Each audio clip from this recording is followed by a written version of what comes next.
We've been fighting a long time, and we have all lost so very much, so many loved ones gone. But you are not alone. There are pockets of resistance all around the planet. We are at the brink. You have no idea how important you are. If you're listening to this, you are the resistance. Ave Maria Stella Dei Mater Alma atque semper Virgo Felix Steli porta Summensi lodame Gabrieli sore fundados in pace mutans nomen enes. Hey everybody, it's Steve with Census Fidelity. I'm coming back at you on the 15th of February 2020. I want to talk to you a little bit more about what we had the last podcast about, but expanding on a different topic of ownership. You know, I mentioned I was reading Jocko's book Extreme Ownership, which is a really cool book. I'm starting to use it more and more in all kinds of daily aspects of life. Like today I went to a baptism for my niece, and usually old Steve or unchecked Zill Steve had gotten up because the place was, the kid was born, was it a month and a half ago, 2 months ago now? I forgot about it. I figured they got baptized already. Most diocese parishes schedule, months out. Thankfully, our parish priest, we did it that weekend after Therese got born, so he was able to. Because I told her, so if he doesn't do it this weekend, we'll go somewhere else to get it done. We're getting it done this weekend. Anyways, so most parishes do these, I guess, classes and things like that. And today it was, 5 different kids were involved, and father decided to do, that's probably what he was told, what he was taught. And so you can't really, it's hard. You don't know what their formation was really. You kind of know it's not that great, but, they're taught this stuff. So, they're 2 months afterwards, so my mindset's already going, good grief, I can't believe it's 2 months and they still ain't got the kid baptized. Or the parish, it's not even the family that's wanting to wait. It's they probably don't know, but is the parish is helping out on this. And then you get in there, it's in this side chapel, not in the church, so there's another room in the church or the parish, whatever how would you describe it? Most churches you'd have a side chapel. Well, these you build like a mall type deal, so you got room here and a room here, a room here, a room here, and this is, I don't know what this is over here. This is one of those modern version. Anyways, Ugly as Sin, and the book too, but yeah, Ugly as Sin. Anyway, so you got 5 families in this little side chapel where they apparently have daily mass at, and yucking it up. And apparently everyone's, not everyone's Catholic. My brother-in-law, he's all the way, and I'm just sitting there going, man. Thought of me just walking up to him saying, I can understand why you walked away, because there's no way everyone in here believes in that tabernacle is Christ our Lord the way they're acting in here. Literally just yucking it up. And my wife looked at me and said, you want me to go tell the priest? I thought about doing it. And I said, he should know. But what was I going to do? Go out there and blast him or try to befriend him? Because maybe he'll listen. In the long term, the long game we're playing, instead of going out there and just laying the wood down or laying the law down or whatever, just he ain't gonna do anything if I do that. So trying to detach more, take a step back, and play the long game, which all of us should try to do anyways, especially in we go to a parish that isn't exactly up to par on reverence. More people will probably listen more. So that's the thing, playing the game, trying to get him to like me. Well, maybe he'll start listening to the channel. Maybe he'll start listening to sermons. Maybe he'll check out the website. Maybe he'll learn a lot more and become, a holier, better priest. He said he's open to learn. That's what he told everybody in there. And it was just one thing after another. I'm trying to say a rosary in there, and it was darn hard. So my wife looked at me and goes, "You look like your face was. It was hot, and your face was getting red." And this, I'm going, "Yeah, it's getting a little frustrated, trying not to show out." Which, told me, I've yelled at in the middle. I've yelled at in the church before. I remember it was a Third Order Franciscan ceremony, which was kind of funny because the lady had all kinds of bedazzled jewelry on, a nice dress, etc. She was 58, 68, 78 years old, something like that. Third Order. It's basically, I want to be, nowadays, I want to be in the order, but I'm not going to live it. I just want to have the name next to it and tell everybody, I'm a Third Order Franciscan. Back in the day when you had, Third Order Franciscans, lived the life. They were, hardcore, to the point that they were basically everything but taking the cassock, or taking the habit. And I yelled at it because they were having a party in the sanctuary, basically, hugging each other, yucking it up, having fun. It was in the sanctuary. And I remember yelling, "Shut up! We're trying to pray." There's 5 people in there in the back. They did stop talking. They got mad. They weren't going to say anything because I knew the priest, and the priest was military, and I was trying to get him to, "Come on, you do it. It's your job." So what was I going to do? He's a new guy, new priest in town. 4 months here, I think he said. I'm a new guy in town. I've only been here a couple times to this particular parish, just a few times. So, and her family's there, and I'm trying to win them over, really, and we're both trying to win over her brother to get him back in. Because, he got married outside the church, and everyone is okay with that, except my wife's the only one I've ever met to actually not go to a wedding like that. Everyone talks a big game. She did it, and has taken a lot of grief from the family about it. She was right. And the brother got bad advice from the local Jesuit priest, because it's a Jesuit family, who told him it was okay. Go ahead. He got his blessing to do it. So they got married outside the church. He fell away later on. Oh, big deal. So it takes a lot of backbone to be able to pull that what she did off. Because she's still hearing about it. They're still upset at her about it. But we're trying to win them over. Like I said, playing the long game. And he talks about that in one of his chapters. Seeing the big picture, playing the long game.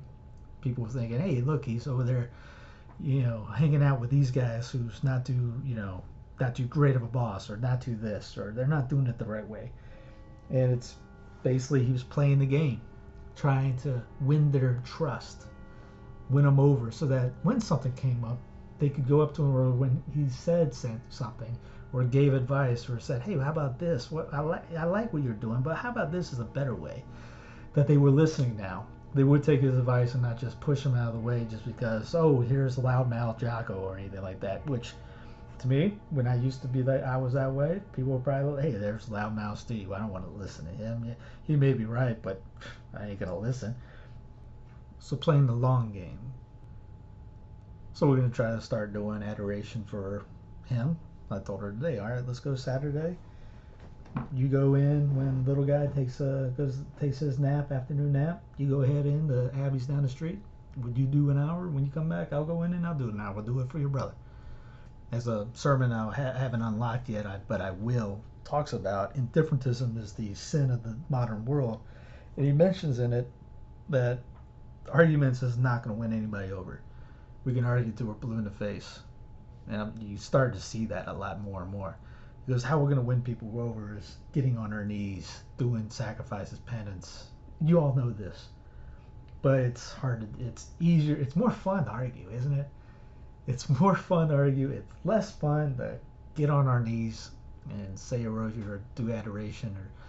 And he talks about that in another sermon, going to, adoration and trying to, talk yourself out of, "Oh, that's going to be too hard. I can go do something else. I can do something else that's more profitable right now. I can do this and not do that." When adoration is that time that's going to win them over a lot more. That's going to be more profitable and more useful in winning souls over to Christ. And that obviously takes discipline, which we talked about last time. So how many of you guys are getting up earlier? I got up early. I got full disclosure, I was getting up 30 minutes earlier this week. 30 minutes earlier, did less on the online, social media, go work out, come back, shower, eat breakfast, go to work, get my stuff done. Dedicate a couple hours to this, get that done. A couple hours of this, get that done. A couple hours of this, get that done. Then lunch, take a nap. Because sometimes I'll have to talk myself into just doing that I want to do more. I got to do this. But I know if I do that and I skip that, then I'm going to be useless later. So it's just even discipline right there. I got to shut it down for 20 minutes. Got to take my rest. Because what good are you if you're good? Oh, he's an animal. He's always going at it. But at the end of the day, you're on fumes. You can't do anything with your family. You're just zombie when you get back. Then you cause problems at the house, etc. Or at the end of the day at work and you're just on fumes getting by. So you want to make sure you recharge, even if that's taking that break and you gotta, oh shoot, if I can just do this for 5 more minutes. No, shut it down. Get ready, get recharged so you can get back at 100% again afterwards. Get up, say your morning prayers. Go work out, anything, jumping jacks, push-ups, hit the bag. Go to the gym, throw some weight around, whatever. Get your body moving. Come back. Make sure you say a rosary that day. Schedule your day out. What prayers you're going to do. Make sure you read the scriptures. Read the lives of the church fathers, the lives of the saints. Something on the faith. Maybe something secular. Like I'm reading Extreme Ownership. Reading that. Sure, it's not religious, but if it helps you grow in virtue, you can make it useful. So make sure we're growing in discipline. Getting closer to Lent. Start working on that so we hit the ground running when it comes closer to Lent. Hey, I know I'm not the spiritual director. Go find yourself a spiritual director. Have some discipline to do that. To ask the priest, hey, can you see me for, X, Y, Z to talk about this? Schedule it. Get on the schedule. Once a month, once every 2 months, once every 3 months, whatever. Every saint had a spiritual director. All the priests have spiritual directors. I know it's a little tough right now because you got less priests, and there's a priest shortage, but ask. At least for this, to see what you want to do for Lent. Make sure you're not doing it on your terms, that you're giving up your self-will to what the priest is saying. Also, when this week, the Holy Father came out with his apostolic exhortation. I didn't read it. Remember I told you doing that don't care movement? Yeah, don't care. I'm not reading it. One, I'm going to let the priests do their job and they read it and they can preach about it. I'm not going to read the blogs about it. I know there's people smarter than I that did videos on it. Yeah, it's great. I'm not watching. Sorry. No offense. It's just, I'm not doing it. I'm going to focus on other things. Like the day that came out, there was a video came out and I got a couple people busting my chops on Twitter about it. I didn't look at it. I didn't watch anything. I know there's an hour-long video on it. Great. Don't care. I didn't want to put any 30 seconds in on it. Why? I had other things to do. I put 50 links together for the website that, if he's kept up with it, it's the Passion of Jesus Christ by St. Alphonsus. That's up on the website. Took 50 links to do it. I've been working on that for months.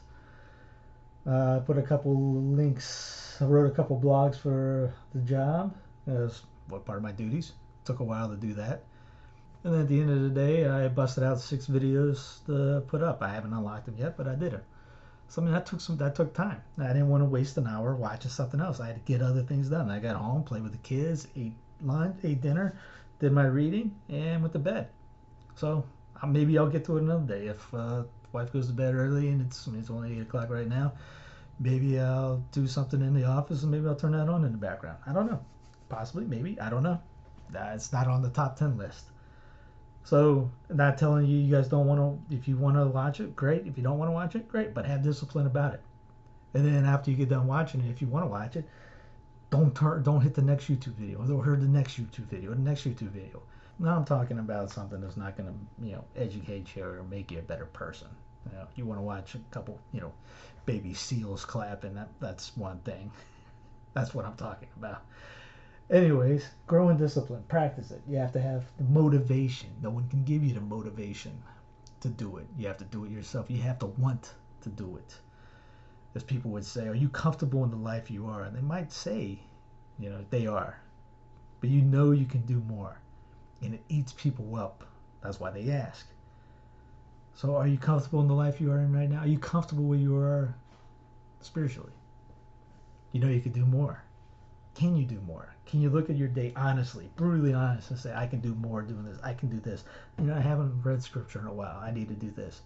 Dr. Marshall has a great thing on how to read the scriptures in a year. I think he also has something on the Summa.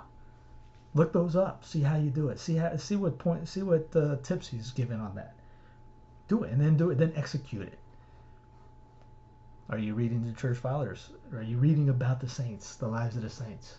Are you reading about I'm reading right now Philip Hughes' book on the councils. We were in a meeting and I brought up the council. You ever heard of this council? Wow, no. What happened? Oh yeah, by the way, they killed the bishop. They dragged him out and did this afterwards. All the heretics did. Really?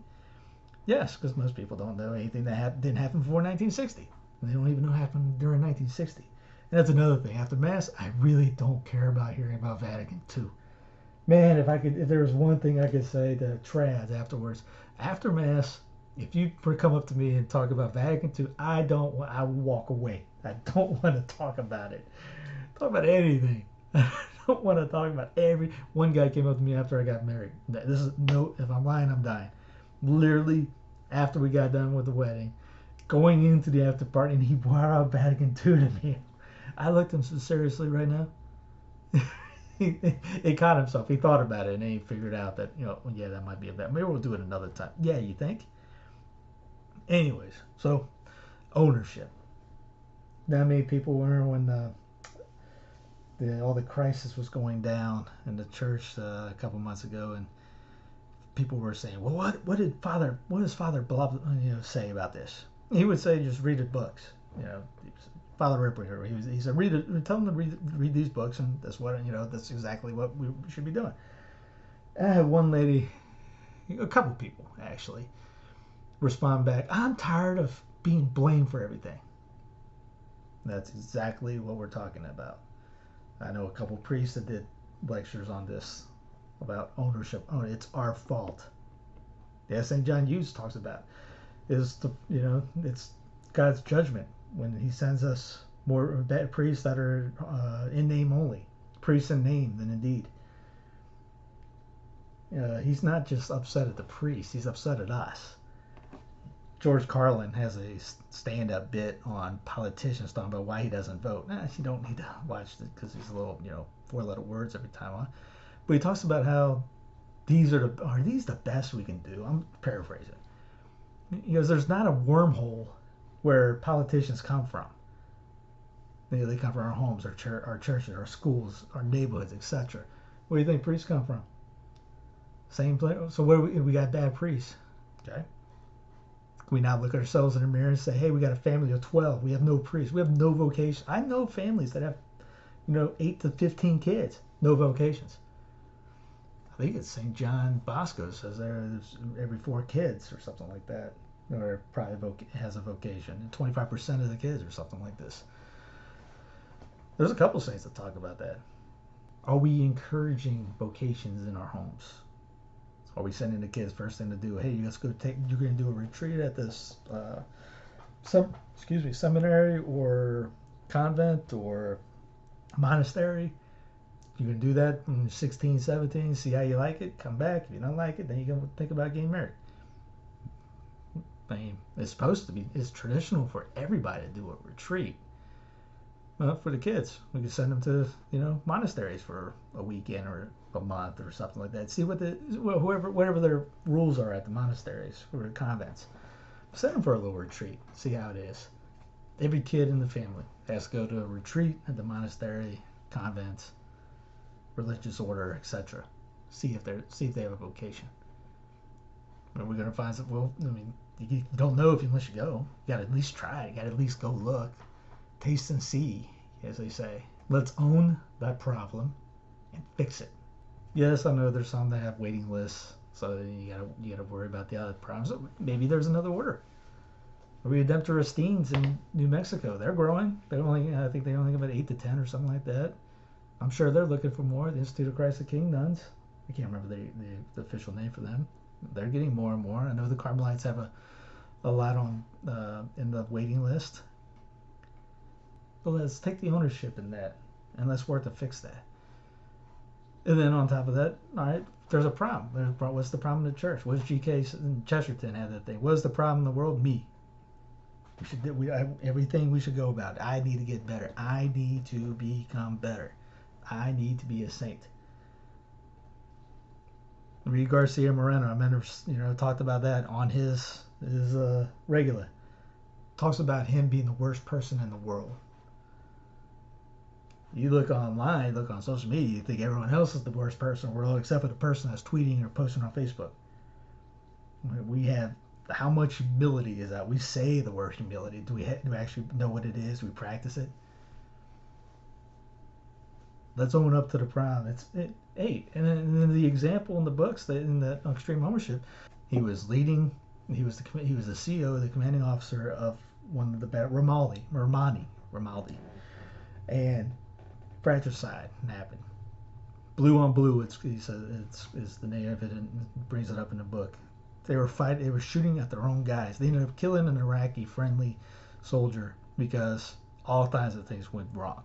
There was the miscommunication. The guy that was on comms screwed up. There was another guy that messed up.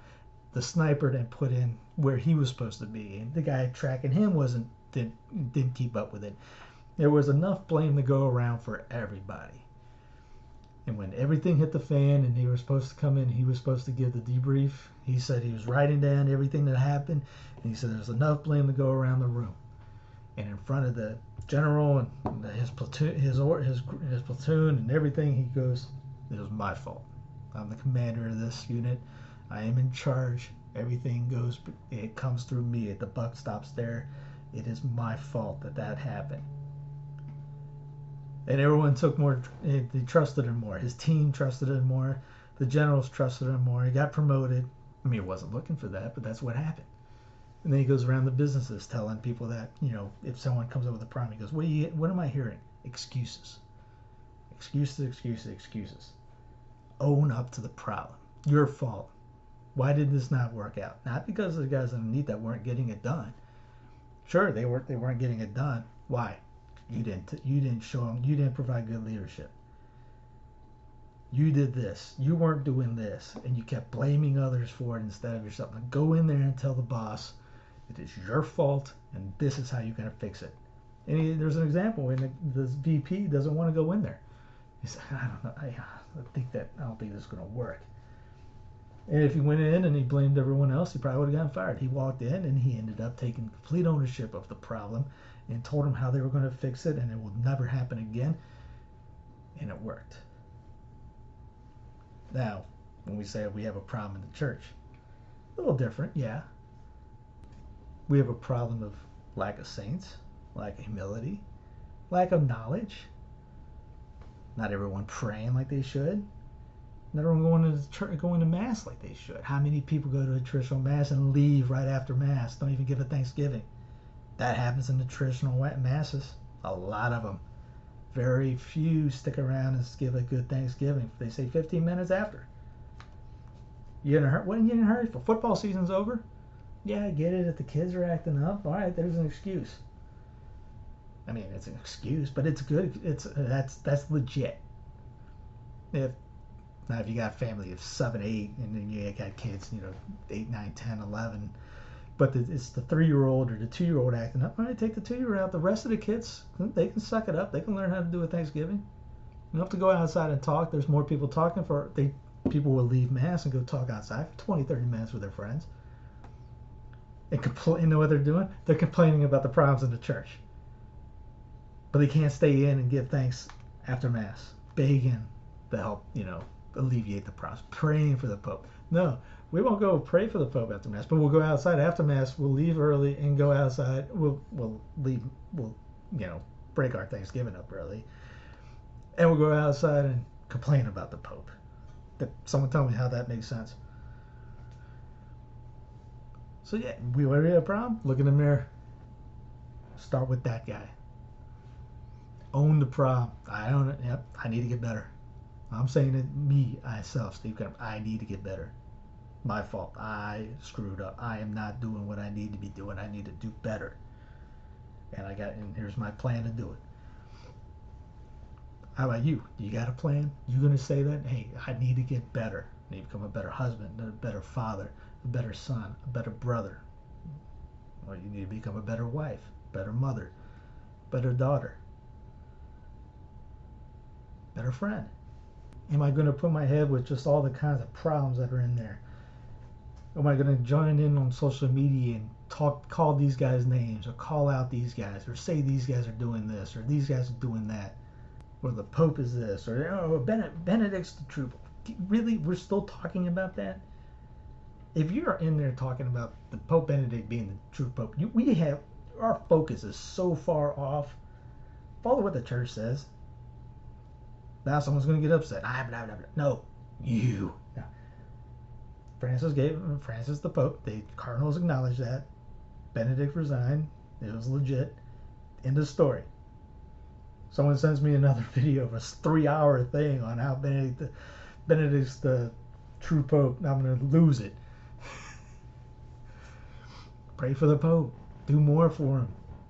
If you're gonna watch a 3-hour video of that, you better be praying for him for 3 hours too. Come on with some calluses on those knees. Give this Lent. Use it for the Holy Father. Pray for the bishops. Pray for the priests. Sacrifice. Do penances for him. Own up to it. Stop saying it's everyone else's fault. Yeah, is there a fault to go around everybody? Yes. There's bad leadership at the top. There's bad leadership in the papacy. There's bad leadership in the bishops. There's bad leadership in the parishes. There's bad leaderships in our homes. There's bad leadership across the board. You can put the blame on everybody. Own it. Stop blaming. Stop making excuses. Because come Judgment Day, you're going to have to own up to everything. There ain't going to be anybody to give excuses to. Christ is not going to listen to any excuses. It's done. That's going to be, you want extreme ownership? Judgment Day. The particular judgment. That's going to be, and then the general judgment be ownership squared. But at least you know by that time you're saved or not. Unless you're already here and the second coming comes on, of course. But so practice now. Practice now owning up to that. Problems in the church? My fault. I got to get better. All right. My fault. I need to be a saint. I'm not a saint yet. I need to be a saint. I need to do better at praying. I need to do better communions. I need to do better confessions. I need to do better evangelization to my own family. I need to be a better role model to my kids. I need to be a better father. I need to be a better mother. I need to stop yelling at people in the car. Road rage. I need to stop judging everyone just because they might wear pants, or they might not veil, or they go to a Noah's Ordo Mass or a traditional Mass. It goes both ways. And then read the book, Uniformity of God's Will by St. Alphonsus. It's almost like that. That's the ownership right there too. Everything that happens, it's God's will. There's one of the stories about a monk getting the monastery getting basically robbed, pillaged, and burnt. And one of the monks asked him, so what? I think it was a superior. How do you stay so? How are you smiling? How are you staying so happy after this? Do you not remember this happening? He goes, I looked at it and I thank God for it. Thought it was God's will. United, that's what God wanted. And he was working miracles, and no one understood why. And he gives a little practice of that. It's not complaining about the weather. No, God wants it. It's raining. God wants it to rain. I'm gonna want it to rain too. But getting back to ownership, stop complaining about everyone else. Worry if you become a walking saint. Pio talked about that. Someone was trying to grab a relic off him. I think it was his rosary or something. I think it was, maybe it was garbage they were trying to grab. And what are you doing? And he said, the lady yelled back, I'm trying to get a relic. And he goes, make your own. Yeah, make your own. What's the problem in the church? We need more saints. We need to become more holier. Do it. No excuses. As he said, no excuses. Play like a champ. So practice that this week or in the next couple weeks. The ownership, owning up to everything. Something goes wrong when you know there's something's a problem in your marriage. It's your fault. You married her or him. Become better. Fix it. See what the problem is. Come up with a game plan and fix it. Stop blaming. Don't go to your girlfriends or boyfriends and start talking about how bad they are. Figure out the problem. Work to solve it. Go from there. You're not getting a rosary in on time. Okay. You don't blame your boss. Don't blame this. Go through your day and be brutally honest and seeing if you're doing your time wisely. Not reading scriptures? All right. Found the problem. Are you blaming anybody else? Do it. You got it on your phone. If you have a smartphone, there's 48,000 different apps for that. The iPad app's the best. You have it in your house. You have a Bible in your house. Dust the thing off. Read it. Are you reading the history of the church? Are you reading stuff like tradition in the church? Are you reading maybe Puritan's Empire? Tom Guéranger's church school year. That's a good one. He's got one for every day of the week, every day in Septuagesima and Lent. It's on the website. You can get the books. You can buy the books for $200 some odd dollars. There's plenty of places online that has it for free on the web. Read it. So anyways, just wanted to throw those out there. Like I said, I'm working on the discipline part. I'm working on the ownership part. I want to get better at doing both. Playing the long game. The long game idea is working. I'm trying to get better at that. So yeah, practice discipline, ownership, the long game. See how it works out. Until next time, this is Steve Cunningham. If you listen to this, you are the resistance. May God love you and the Virgin protect us.